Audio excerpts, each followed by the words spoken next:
She is a professor in the Secondary Education Department and in the Women's and Gender Studies program at Brooklyn College. She is the founder and director of the Shirley Chisholm Project of Brooklyn Women's Activism, 1945 to the present. She is the author of Sylvia Pankhurst's Conceptual Politics and Political Activism, a co-author of Cleo in the Classroom, a guide to teaching U.S. women's history, as well as the author of numerous memoirs and journal articles on women's activism. She has just completed a biography of Shirley Chisholm to be published by Westview Press and out by fall 2013. Please welcome her.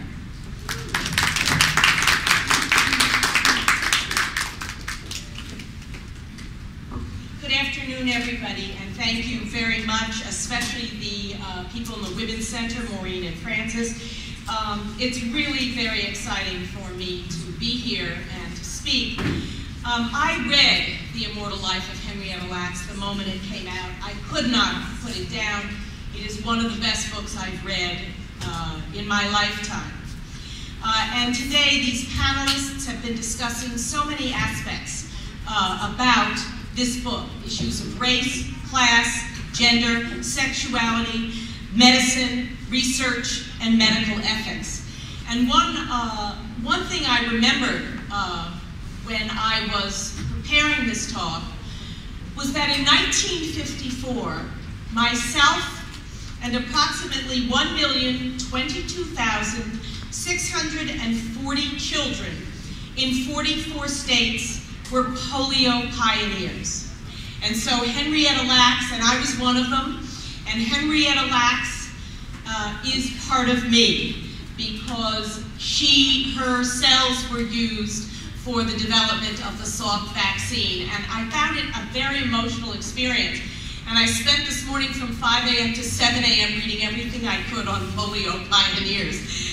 Anyway, when I was invited to participate and reread the book, what came to me over and over again was the issue of the misappropriation of Black women's bodies. The misappropriation by slave owners, by scientists, by doctors, as well as artists. But what also I realized was that the immortal life of Henrietta Lacks demonstrates, hopefully to all of us, or will at the end of your readings, the importance of Black feminism and Black feminists and Black feminist movements, which empowers women to take control of their bodies, literally and figuratively. This month is Women's History Month, and it is a very good time to think about many of these issues. Now, if you haven't been to the Brooklyn Museum of Art, you all should go, and you should go tonight. I wanted to start with this painting by Nicolene Thomas, A Little Taste Outside of Love. I could spend a lot of time talking about it, but I won't be allowed to. But this is an example of Black women controlling their image and controlling their body, and this is a strong, beautiful, confident Black woman. Oops, sorry, we go back. Any of you ever seen this painting? This is a painting by Robert Thom, and it's called J. Marion Sims, Gynecological Surgeon. He was an experimental surgeon, and this is a painting about his experimental surgery on his powerless slave, Betsy, the woman in the blue and the orange turban on the table. It's a calm, professional scene which does not come close to the real battleground over these Black women's bodies. Marion Sims would take naked, enslaved women, unanesthetized, and they were held down while this surgeon sutured up women's genitalia. Other doctors could not bear this excruciating and horrific scene, and so it fell upon the slave women to restrain one another. Sims is honored as the father of modern gynecology.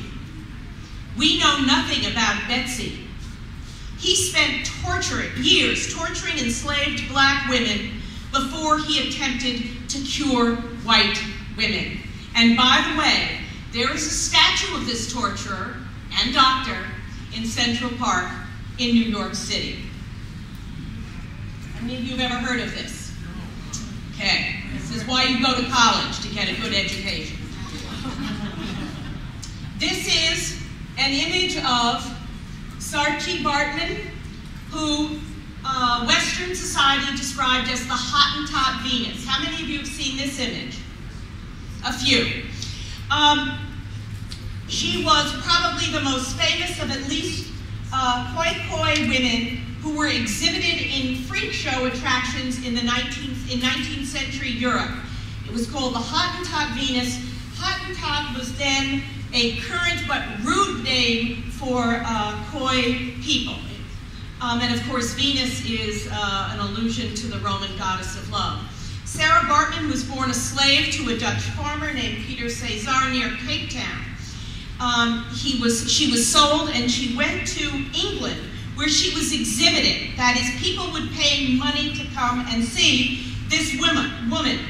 She was very much in demand because of her, quote, exotic origin, and because of her, for at least the West, highly unusual bodily figures. She had large buttocks and an elongated labia, and it was common to many Khoisan women. Historian of science Stephen Jay Gould wrote, quote, the labia minora, or inner lips of the ordinary female genitalia, are greatly enlarged in Khoisan women and may hang down 3 or 4 inches below the vulva when women stand, thus giving them the impression of a separate and enveloping curtain of skin. She never appeared totally naked. She always had the equivalent of a loincloth around her. She is exhibited in London at the same time when the slave trade is abolished in England and abolitionists begin to protest the way in which she was exhibited. She then was more or less sold to a Frenchman who exhibited her, and when she died of a number of ailments, her genitalia were put in jars and pickled, and her skeleton, preserved genitals, and brain were placed on display in Paris's Musée de l'Homme, the Museum of Men, or Mankind, until 1974, when they were removed from public view and stored out of sight. She finally gets to go back to South Africa only after Mandela is released, only after the African National Congress comes to power, and she is now viewed as there's a Sarah Baartman Center for Women and Children in Cape Town, a refuge for survivors of domestic violence, and she is also viewed as representative of many aspects of the nation's history, the more brutal racist aspects of the nation's history. I have to go back to, as somebody mentioned, I am the director of the Shirley Chisholm Project at Brooklyn Women's Activism. I hope you all know she was the first African-American woman elected to Congress, and the first African-American, and the first African-American and the first woman to run for the Democratic nomination for the presidency of the United States. Now, this is an image, it's called Politics Makes Strange Bedfellows. It's a photo montage based upon Grant Wood's American Gothic. Shirley Chisholm with arch-racist conservative George Wallace. Chisholm hated this image. She hated it. She didn't understand it. And if any of you have seen the original Grant Wood image, the woman is not smiling. And was this, what was the artist trying to say? That Chisholm and Wallace were a couple, were close politically, were two sides of the same coin. Nothing was said, and of course her point of view was not at all acknowledged. That's Henrietta. Now, to our, that way, is a painting by Marie Guilhem Benoist, and it's called Portrait in, my French is not as good as it used to be, Portrait of a Negress. And it was painted probably in 1800 by a woman painter. And what we do know about this painting is she was probably, the painter was involved in the volatile debates on slavery and gender current during the late 18th and early 19th centuries in France. In 1793, the French National Assembly abolished slavery in the territories, and in their colonies and in France. Napoleon reinstated it. We could get into a big discussion about Haiti, which was very important. But she was responding to 19th century French racialism and the less than desirable treatment of women by playing upon the popular analogy of women and slaves. And the portrait is important because this is a regal portrayal. This is how white freed women wanted to be portrayed during the French Revolution.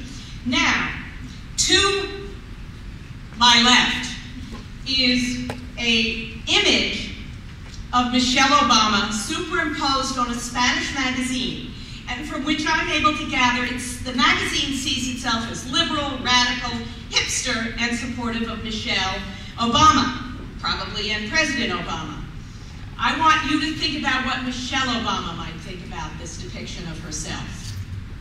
What do you think? And finally, I hope you've all seen this. This is the official portrait of Michelle Obama. How does this image differ from all other images? One, Michelle Obama sanctioned it. But I want you to look at this image very closely. Michelle Obama incurs the fury of a particular segment of our population for being African American, for being an African American First Lady. Their preoccupation with Michelle Obama's body, her arms, right? Her buttocks. In fact, they show that their consciousness remains stuck in the early 19th century. Now look very carefully at this portrait. It's hard for you to do it. And you'll probably never figure out. Believe me, Michelle organized this. She is turning her back to, guess who? The third president of the United States, the slave-owning, procreator-rip Sally Hemings, Thomas Jefferson. Maybe Sally Hemings was the first African-American First Lady. Think about that. Is Michelle Obama turning her back, dissing the slave-owning president? However we interpret this image, she, unlike so many of the women we saw in the earlier images, is in control of her image. And she is that not just because she's married to the President of the United States, but because she identifies with the goals of feminism and activism. She can challenge the gendered, sexualized, and racial status quo because of the Black freedom struggle and the feminist movement. We can only hope that the next Henrietta Lacks, Betsy, Sarah Bartman, and yes, even Shirley Chisholm will have greater control over their bodies and yes, their images, but only if all of us in this room and outside stay educated, organized, and active. Thank you. Thank you, Dr. Barbara Wilson. We'll be hearing from Dahlia Villay next. She's an adjunct professor of history here at Kingsborough. She teaches women in American history and Introduction to Women's Studies and is a member of the Women's Studies Program Advisory Board at Kingsborough. She received her MA in Women's Studies from San Diego State University in 2009. Her thesis explored the advice of mainstream women's magazines from 1945 to 1960 in the United States. She's currently working on understanding sex-positive feminism in a misogynistic culture. Welcome. Hello, everybody. So what Dr. Winslow just talked about, it was really actually very incredible for me because as a graduate student in women's studies, I learned about all of those people who she mentioned. And it's funny, my notes for this, everything she said, I'm like, oh, I'm going to talk about that too. Oh, I'm going to talk about that too. Oh, me too. But I'm going to talk about it in a little bit of a different way. Part of what drew me to women's studies and feminist studies certainly had to do with a kind of androcentric look at history and science. And one of the things that I did in graduate school was take a feminist science course. It was brand new course, and it was a new thing that San Diego State was trying to do. And with my professor, Dr. Develina Roy, sharing all of these ideas with me, I got very, very, very angry. And while reading the Henrietta Lacks book, I also got very angry. It was very emotional for me to read the book. It was emotional for me to hear mixed ideas about people saying, oh, it's so fabulous, it's so wonderful that her cells are here and we can see them. And I'm like, but they took them without asking, right? This is a problem. And a good friend of mine is a biologist, and he and I have gone through rounds and rounds of discussion about, but it's for the greater good. And I'm like, but her family can't afford health insurance, right? There's something fundamentally wrong with this. So in my feminist science course, which I took back in 2006, I learned about Henrietta Lacks for the first time. And I was like, whoa, this is crazy. Okay. Didn't have any idea that Skloot would be writing a book about her, or was writing the book at that time. We also talked about objectivity and ethics in science. And I'm sure everyone has taken a science class. It's been years since I've taken a science class, but one of the things that we learn is that science is objective, right? It is without bias. It was the scientific method created by Sir Francis Bacon was to ensure that objectivity would always be maintained in experiments. Does that sound right? Science is not biased. Do you guys think science is biased? It's not supposed to be, right? It's not supposed to be, but being human beings, obviously, none of us can be completely and totally without bias. And this is something that repeats in my head anytime I watch anything having to do with science, listen to anybody saying anything about science, or I say, oh, because it's objective. And I'm like, let's talk about what objective really means, all right? Because of issues like Henrietta Lacks, because of issues for the fact that the scientific method was created by someone who pretty much didn't believe that women were capable enough to perform experiments. Also, the president of Harvard University, around the same time, I remember because we talked about it in class, said that women do perform significantly worse in the science and mathematics. So this is, kind of proof that perhaps women are not capable of having that type of brain, right? This rational brain. We talked about Wallace and Crick. Do we know who Wallace and Crick are? No. DNA?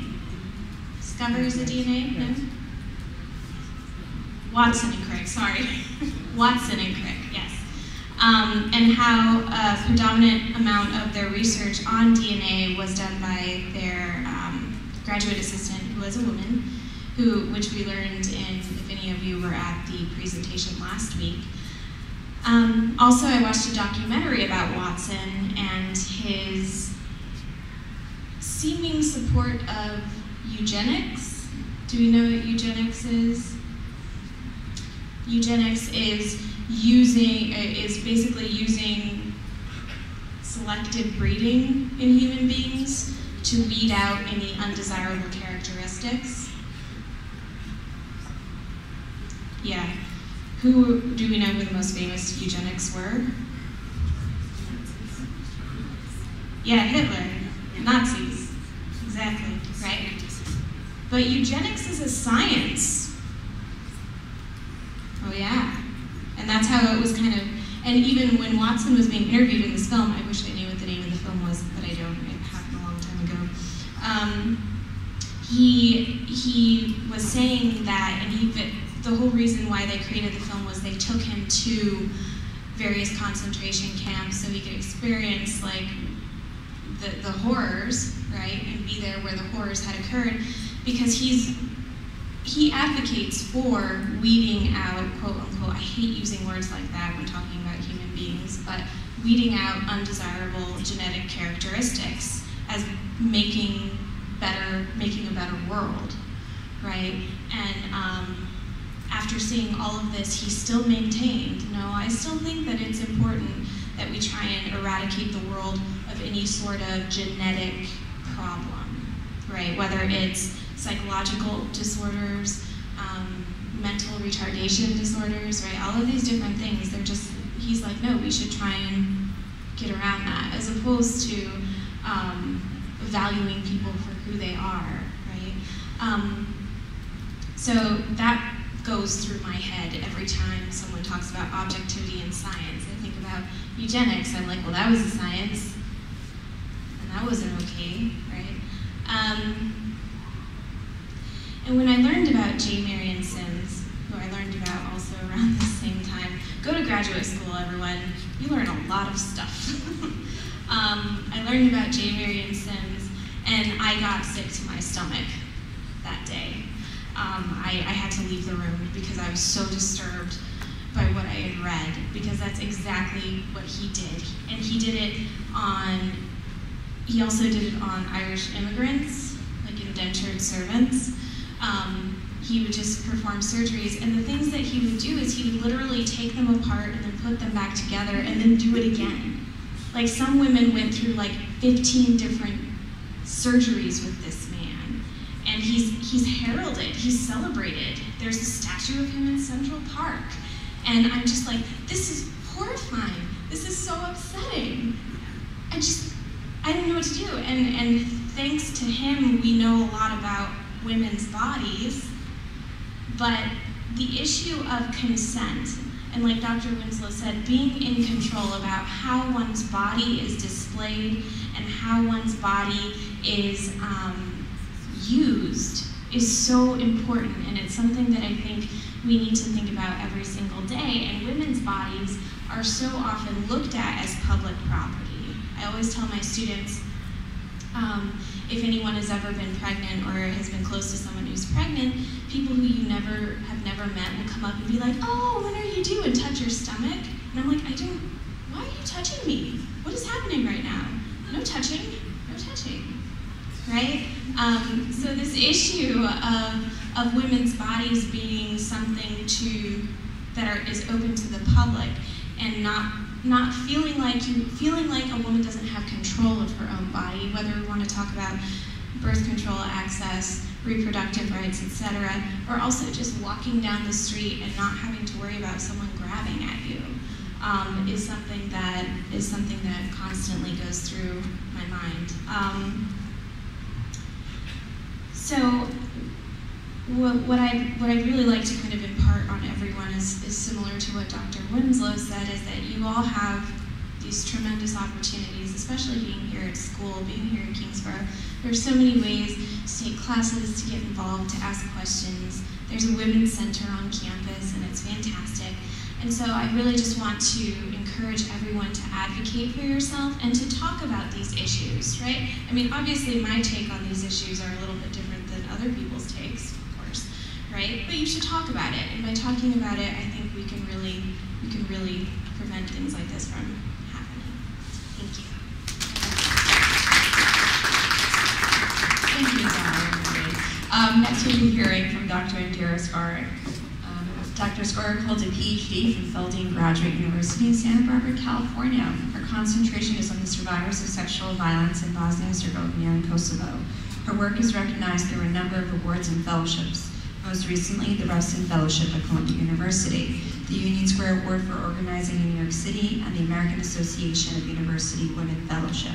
Indira has extensive professional experience with international organizations like American Friends Service Committee, International Organization for Migration, International Federation of Red Cross, and Red Crescent Societies. For over a decade, she has served as the Executive Director for Reconciliation and Culture Cooperative Network, an organization that works with immigrants from the Western Balkans, which she co-founded in 1997. At KCC, Dr. Indira Skoric teaches history and political science, and she is a passionate snowboarder, cook, and mother of a 9-year-old. Please welcome her. Thank you. Thank you very much, and thank you all for coming. I think it's really important, as Dalia has said that we have conversation about this issue. And although I will be reading from my notes, please feel free to raise your hand if I'm saying something that you don't quite understand, or if I'm not making sense to you, partially because I'm going back to the book and the way how I read it. I think it's really a wonderful read. It's a must read, a beautifully written but very controversial story. The author, Rebecca Scott, provides a compelling argument for respect of human subject and for a friendship across divide, race and class. I love that Deborah, Henrietta's daughter, would always introduce Rebecca Scott, the author, as her reporter. Meet my reporter. Their bond is unquestionable. I like your eyes, Deborah told her reporter when they first met, and this is on page 72. The author doesn't not present Henrietta heroically, as we would sometimes want, and sometimes we do this in women's studies, right? But simply as a woman who self-survived, and at the same time, Henrietta is a victim of complex circumstances, and that's believed to be for the scientific advancement, as we all know, and some of us, and all of us, have benefited from that. And when we talk about scientific advancement, I think Dalia also mentioned, in social sciences, we're also looking for truth. So this subject of respect for humans as a subject of our studies really speak to all of us who are doing any type of research.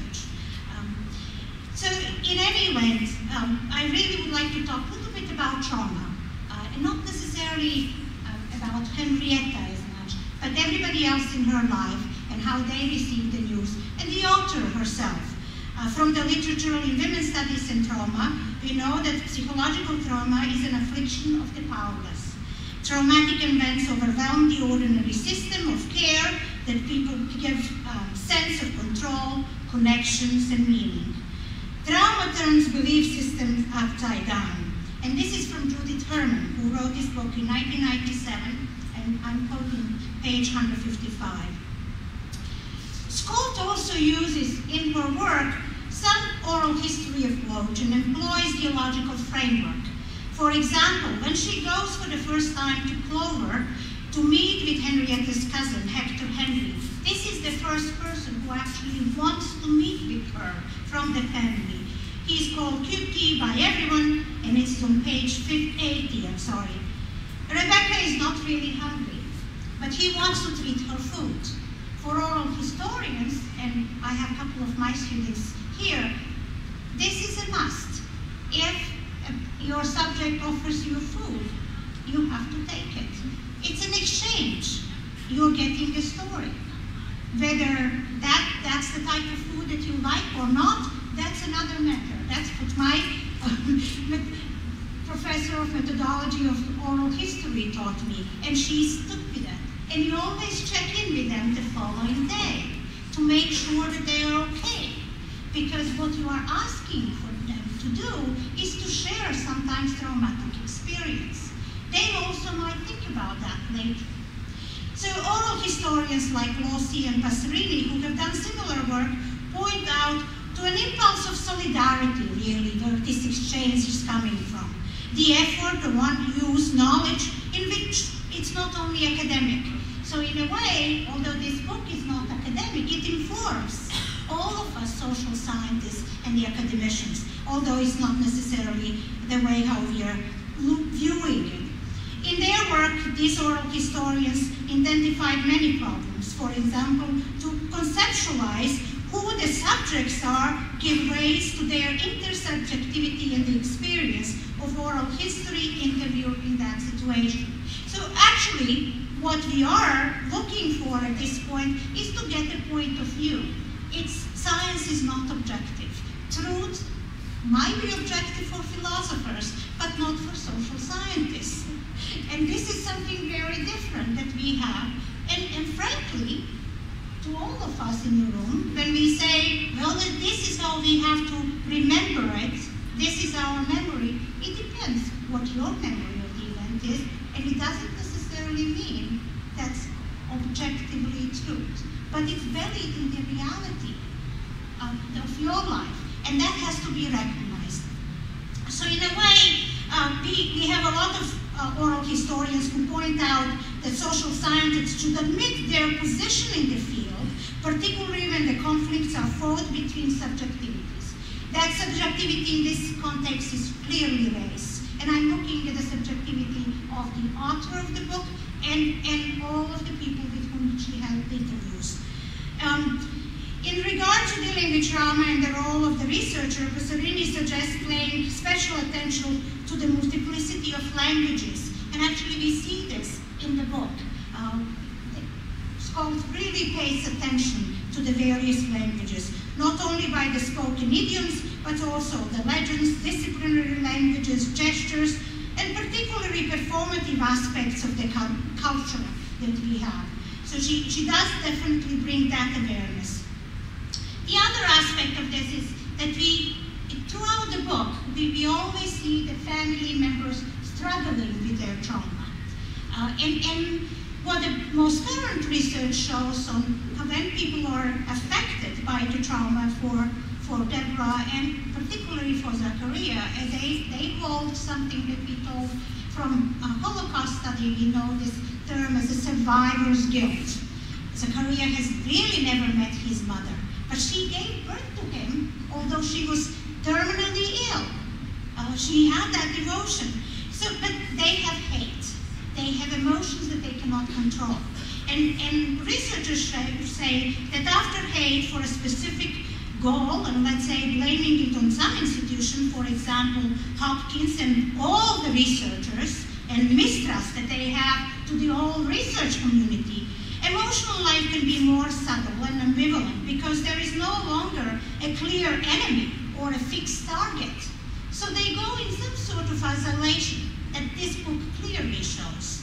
And they might also do something what the trauma studies specialist Anne Svetkovich, who actually has done research, if you are interested in AIDS and survivors and traumatic experience of AIDS for people who were in these kinds of relationships, she points out that I refuse the sharp distinction between mourning and melancholy that leads Dominic Lecapra, who is one of the leading Holocaust scholars, for example, to differentiate between working through the successful resolution of trauma and acting out.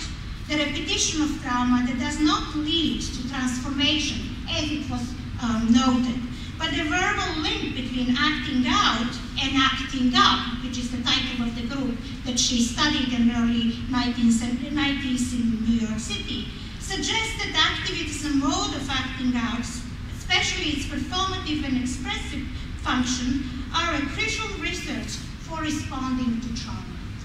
In a way, this book echoes many personal struggles of survival's guilt, as I said. Clearly, we see it with the story of Deborah and Zacharias, who don't remember their mothers, neither than sister. So that's definitely an issue that's being adapted to explore. Deborah, on the other hand, holds on her mother's record and her Bible, and that's her mode of survival. It does really take a long time for even the relationship that they have as friends for Deborah to share medical records, right? I also think that there are some other aspects of that can be researched, particularly the issue of closure. I think that we need many scientists who honestly are trying to do something right at this time, right? They realize that injustice was done, whether there was awareness about that or not. But some of them, like the scientists who made, say, a poster of Henrietta's cell or the other one. But again, I do say that this is a work of journalism rather than a work of scholarly research, and some historians have written eloquently about race and disease, including most recently a book entitled Infectious Fear, Politics, Disease, and the Health Effects of Segregation, by Samuel Roberts, who is at the Columbia University. And I would say he particularly looked at the black women in Baltimore, which is again the same area that we study, in New York, and the spread of tuberculosis. Again, I would have wanted Rebecca Scott's position on her subject matters, on the people that she's interviewing, rather than distance admiration. Although her distance, in a way, how I have experienced, might have been her safeguard, because she, as a second, it might be her second-hand trauma. It was something that she might not be able to hold on. There is one scene when Deborah throws Rebecca off balance. It's when she finally shares her mother's medical records with Rebecca. And this is on page 83. But I really feel that this book speaks universally to many audiences, not only the people who are concerned about the cells and how it speaks. And I'm particularly drawn to the many personal stories. And I am here to share a very small little one, personal one. It has been about 25 years since my sister, who was age 12, passed away due to an incurable cancer. It always hurts. And my parents and I did everything we could at that time, took her to receive new medical and experimental treatment as far away as France. She responded really well to that new treatment. The doctors asked me for my bone marrow for her surgery. Giving it felt just like I later experienced an epidural injection before my delivery. It didn't help my sister. It didn't save her. I hope they use my bone marrow for somebody else. I always sign up to give my bone marrow now. If needed, just like my mother used to donate blood. It also drove me to that personal investment I needed to do to give part of my body so that research like that would be possible. For my sister, my parents tried all kinds of medical but also non-traditional treatments. And I'm here just to note a couple, because Rebecca Scott points out that there was a particular subculture. How do you treat incurable diseases in the places where they don't have access to healthcare? So I remember using snake blood, cotton, herbal treatments, macrobiotic diet, and again, I'm speaking of a very current event. So we all go to those places where they are unknown, just seeking a treatment, seeking to save somebody we love. And this book speaks strongly to many life experience, to all who spent a day as a cancer patient or with a cancer patient waiting for a doctor, again, somebody who holds the truth, to tell you the final truth, that nothing is possible to be done for you. Thank you. Thank you, Dr. Swartz, for sharing that story with us. I'd like to introduce our final panelist today, Dr. Joanne Watson. She's an assistant professor of psychology and mental health and behavioral sciences department for 7 years. She has a bachelor's of science in psychology, a master's of social work, and a doctorate in social welfare. She's also a licensed master's social worker. She's worked for 15 years for the Department of Education as a counselor and has held numerous teaching positions at Yeshiva University, New York University, and Metropolitan College of New York. Dr. Watson specializes in abnormal psychology, child and adolescent disorders, eating disorders, anxiety disorders, depression, body images, and addiction. Dr. Watson is also a psychotherapist and a consultant for many agencies in the New York metropolitan area. Thank you.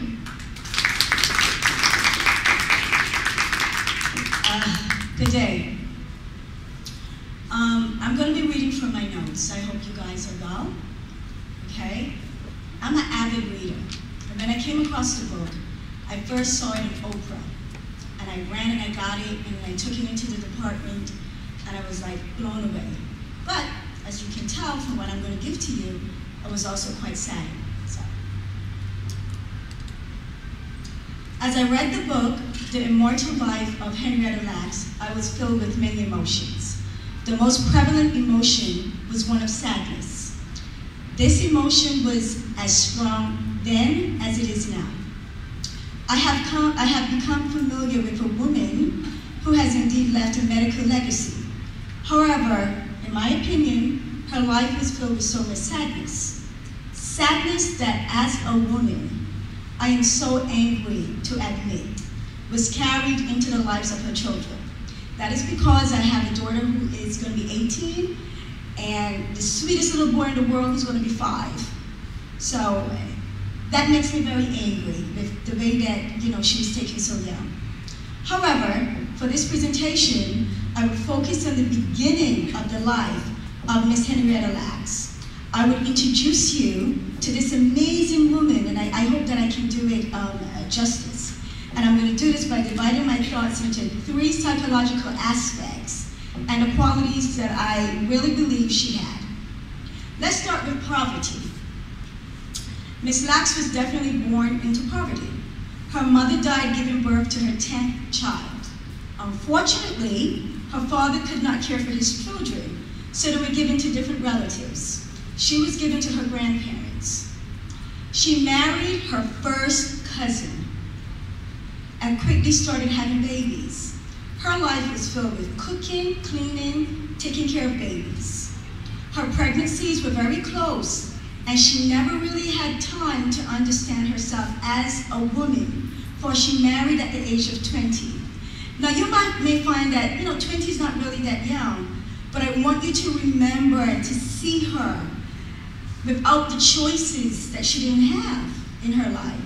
She was considered beautiful, yep, but the men who fought for her attention and called her beautiful were her first cousins, Day and Crazy Joe. Eventually, Day won, and that's the one she married, and she grew with him, and she felt pretty much comfortable with him. The poverty that she lived and she breathed was further complicated with her lack of knowledge and education.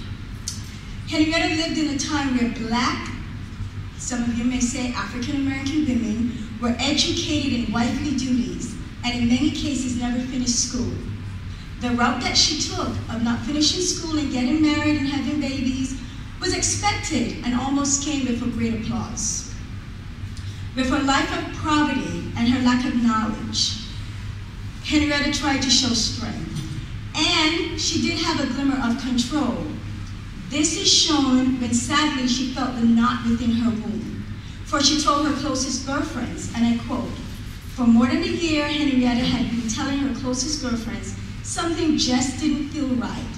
One night after dinner, she sat in her bed with her cousins Margaret and Sadie and told them, 'I got a knot inside of me.' Ooh, I'm sure that took courage. And for that, I'm pleased. However, here goes the sadness again. Quickly after that revelation of the knot, Henrietta became pregnant with her 5th child. It was actually a time when women did not say no to any type of sexual activities with their husband, no matter that pain existed. That brings me to the topic of self-esteem. Henrietta had self-esteem, but it was so clouded and what I call a little bit muddied that she could not fully exercise it. She tried to fight for her children and herself, but as you saw throughout the book, her voice was never heard. When she built up the courage to actually go to the doctor and have the lump examined, it was quickly assumed by the doctor that it was a sore from syphilis. It was at a time when all lumps in the genital area with African Americans had to be syphilis. Now, I'm not saying that it wasn't a time when syphilis was around, because it was. And I know that her husband from the book was out on many occasions doing whatever, but I'm left to wonder how she felt as a woman. Here she was with 5 babies, one as young as I think it was 4 or 5 months. I can't even think about that. And she was told that she most likely had a sexually transmitted disease. And it was a disease that had, at that time, the stigma of being dirty. I'm also very transfixed on her first full excerpt that the doctor had on her, like a sketch of her life. And I think this is when she went to Johns Hopkins. And it's all stated on page 16 of the book. It tells of her having a toothache for 5 years. It's like, bloody hell, 5 years with a toothache. Refusing treatments for syphilis. She was asymptomatic, but that meant it was in her body, she just didn't have any symptoms of it. Never liking sexual intercourse. 5 babies, not liking it. and also testing positive for gonorrhea. That's what she had. Within all of this, I actually saw fire and her self-esteem trying to climb through. For she told the doctor at John Hopkins exactly where the tumor was. Henrietta knew her body very well. I must say, I've worked in many different hospitals and agencies. I've met many young women who do not know their bodies. Once again, I'm saddened. Control. Henrietta had control. Some may see it as lack of control, but in my opinion, she had control. She controlled what she told others. She did not tell her family of the cancer diagnosis. Not even her husband was informed. It was as if she knew that she did not want to bother others with her problem. She simply wanted to continue her life as it was. She took her treatments with all the bravery that she could muster. I have focused this presentation on the beginning of the life of Henrietta Lacks. I've done so, for I feel this is where the cells that many have used and misused have originated from. Remember the wrong name that was used, that was applied? Henrietta Lacks? And many were not told of the exact origin of the cells. Cells that have been labeled as HeLa. Cells that have been described as robust and breakthrough, that have been used in the research of HPV, cervical cancer, and AIDS. Cells that came out of the body of an almost illiterate, poverty-ridden African-American woman who suffered dearly at the end when the cancer, or lump, as she called it, finally consumed her. A woman who loved her family, but sadly was taken from them at the age of 31. A woman who died, but whose cells continue to live and grow and save and prevent and protect many lives. Yes, she was poor, but only in the sense of finances, but rich in the gift of her cells. She may have lacked the knowledge and education, but golly, I tell you what, she knew her body. She had little control of her voice being heard at the time that she lived, but with her cells, her voice is being heard on a daily basis. I told you at the beginning of the presentation that I was left with sadness. I did not tell you that the sadness is not for her life, but for the fact that she gave so much in her short life, and that her recognition and appreciation was so long coming and not fully understood. Once again, my friends, I'm saddened. But I'm saddened because I didn't have the opportunity to have met her. Thank you.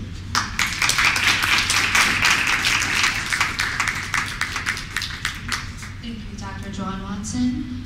And, sure, I'm just going to take it over.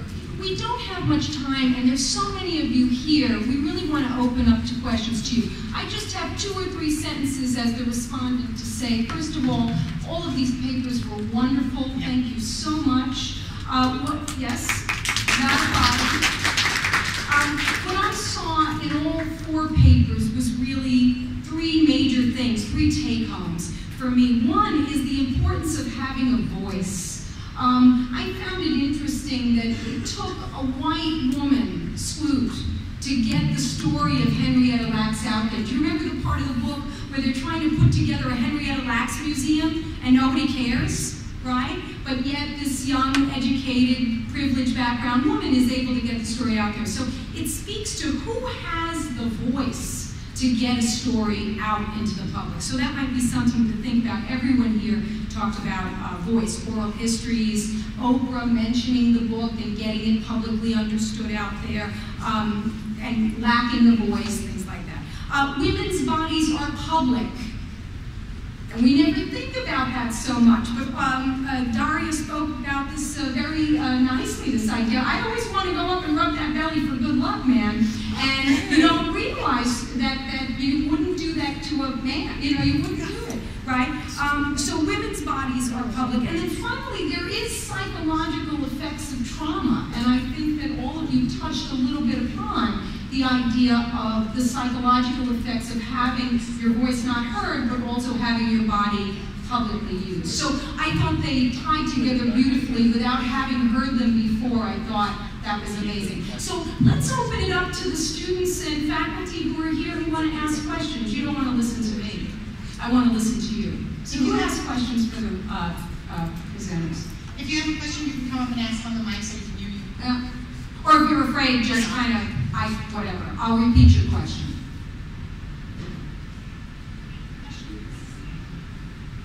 Anything about the book that you found? I mean, you all, like most of you are here because you read the book in class, right? I mean, what did you find most interesting that struck you? Do you want to say? I'm looking at a young woman who's sitting alone at a table, and she looks like she's got something brewing out there, but I don't want to. I saw your notes. I saw the notes you were taking. Oh, yes. Yes, sir.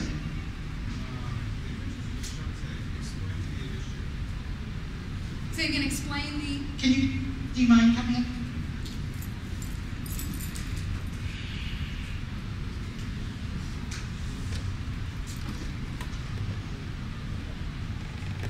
According to the images, explain the issue. According to the images.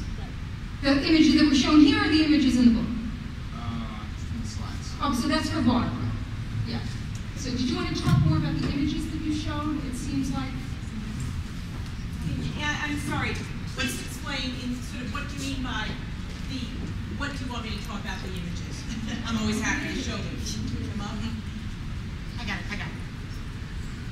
So you're saying you don't understand what's the issue with the images? What's the core issue? What's the core thesis? The core issue is throughout most of history, women's bodies were not controlled by women. They were controlled by men, whether it was a husband, a father, or the state. And this is reflected in artistic representations of women, okay? And beginning, well, there were some women in the 17th and 18th century who began to challenge this. But if you look at contemporary paintings by women, women are portrayed very differently. So that's sort of an overall point that feminist art historians have been making for about 50 years. The images I showed, in particular the one of Sims, is a painting that until very recently went without comment. It's this, white, black woman lying on a table and surrounded by all these doctors. And nobody knew the story that this slave woman was being tortured by the doctor. I mean, it looks like these nice white men are sort of solving a problem. If you can see the painting close up, you can see the two women behind the curtain are absolutely terrified. This is an image of a woman from Africa who was put on display as if she was a zebra in a zoo. Go to the Museum of Natural History. They have people from Asia, they have people from Africa, they have Indians, Native Americans on display, basically for the white gaze to look at them. That's what the point about the misappropriation of the body is. Here is an attempt by a woman who is sympathetic to the anti-slavery cause to paint a black woman, how it gets misappropriated in the 21st century. And I ask you all to think about, what do you think of this image? What do you think Michelle Obama thinks of this image? And then to show this image of Michelle Obama, which she chose. She chose what she was going to wear. She chose who the photographer was going to be. She chose everything about it. And this is an image of a strong, self-confident woman who knows what she wants. So that was sort of what I was trying to point out, because Henrietta Lacks was an African-American woman who had no control over her body whatsoever. And there are many different ways in which women's bodies, especially the bodies of black women, have been misappropriated, stolen from them. Hope that helps. Barbara, would you go back to the Micheline Thomas picture that you had up there? Micheline Thomas is an amazing contemporary young artist. She's wonderful. This work is at the Brooklyn. You can see it anytime. It's in their permanent collection. But I highly recommend you look at the catalog that the Brooklyn Museum did of all of her works. And if you can, somehow, maybe it's on YouTube, the video that she made with her mother, that is absolutely, her mother struggled with drugs, her mother struggled with all kinds of terrible things, and she made this amazing video of her mother that's very powerful. So if you can look up Micheline Thomas on the web, I think you will be highly educated by her work and her production. She's very important young woman artist working today, young African-American woman. She's teaching at Pratt Institute. Nobody can take her class because it was closed in 10 minutes. This is an image by Elizabeth Catlett. These are just quickly some African-American women artists. She's a very elderly. She lives in Mexico. This is called The Revenge of Aunt Jemima, another way in which black, feminist, activist artists change their image. Emma Amos, self-portrait. If you look at it, it's both a man and a woman. Lois Meyer Jones, Ubi Girl, and Faith Ringgold. These are just names of some African-American women who are artists. Sorry to steal it. Are there any other questions? Other questions? Comments about the book? We're good? Well, I thank the whole panel, and thank you.